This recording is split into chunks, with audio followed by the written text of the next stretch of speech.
Well, we may all be armchair astrophysicists, but Sara Webb is an actual astrophysicist at Swinburne University. She joins us from Melbourne. So Sara, of course, this was a made-for-television event. It was cool. It was triumphant. There were cowboy hats involved. But now these billionaires are getting a fair amount of criticism. Of course, that comes with the territory, but take a look at some of this. Here's a tweet. Jeff Bezos, you have the ability to end world hunger. You also have the ability to take a team to space. Which do you? Oh, okay, that was fast. And of course, comedians had plenty to work with. Bezos was sure to spread the thanks around. I want to thank every Amazon employee and every Amazon customer, because you guys paid for all of this. So.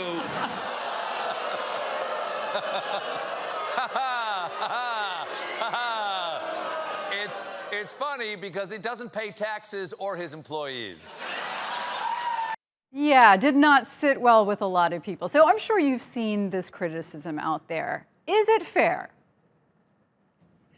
So I think there's different realms of criticism.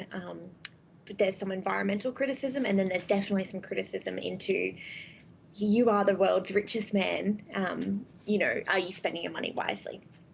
And so as a scientist, I think the research and development that is done by Blue Origin is incredible. However, knowing that money really is backboned by the original Amazon businesses, and, hearing that, reports that unions are not encouraged. I'm from Australia, where we're a very union-heavy nation, where we really try to respect workers in all industries and make sure that everyone has fair working rights. And I've been personally disappointed with some of the things I hear coming out of just the Amazon business practices. And I personally am one of those people that don't use Amazon for that reason.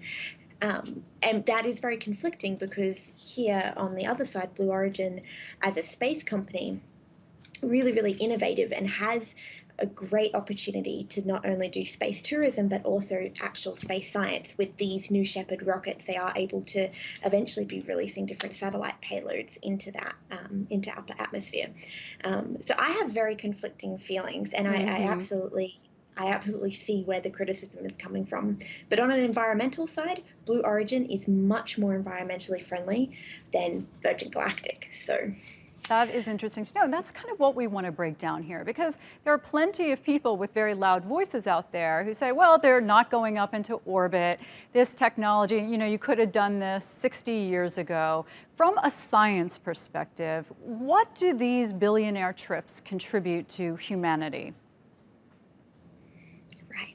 So there's several aspects that definitely what they're contributing is very, very important. And so one of them is the research and development into different types of propulsion system, different types of rocket systems. So as we see in the last couple of weeks, different types of rockets are being used to reach basically the edge of space. But what they all have in common is reusability. So it is much more accessible to be able to rent a rocket essentially from one of these companies if you are a science institution, such as if you are NASA, or if you're another space agency.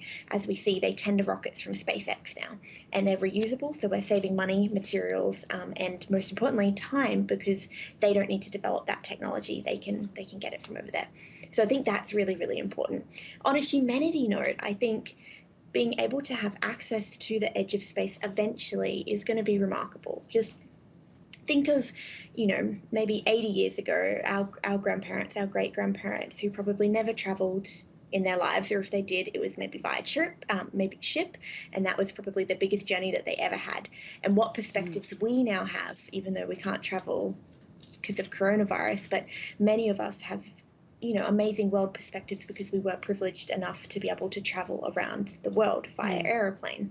And is that going to be a very similar thing, that eventually it's almost that, it is tourism, but it's almost that world, you're trying to get more worldly, you educate yourself in something different, which is why we like to travel to countries that we're unfamiliar with, so we can learn culture and history and things like that. So is this contributing in that way as well?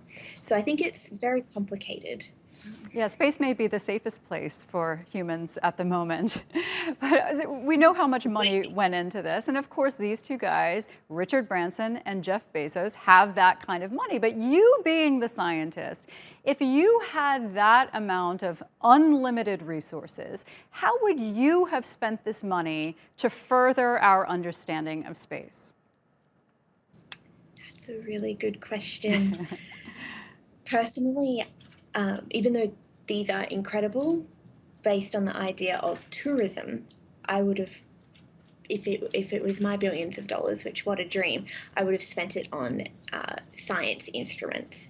So either, telescopes or instrumentation on the ground that will allow us to further study maybe what is happening not only just outside in the universe, but we are in a climate crisis at the moment, and we desperately need more and more satellites being able to monitor different situations and things like that.